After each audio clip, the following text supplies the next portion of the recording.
New vessels arriving into port bring many economic benefits. However, from the surface, it's impossible to know what could be hiding below the waterlines. Invasive species, drugs, or contraband can be hidden or inadvertently attached to a ship entering your harbor.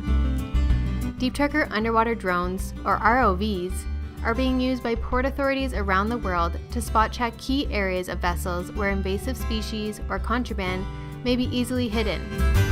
Areas such as the bulbous bow, rudders, or thruster openings are easily accessible to a deep tracker ROV and can be quickly checked by one operator while recording images for future documentation. Deploying a deep tracker underwater drone won't create undue delay for a vessel entering port. The entire system can be deployed within 30 seconds.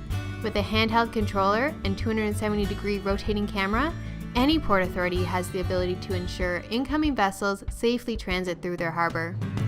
Contact us today to learn more at www.deeptracker.com.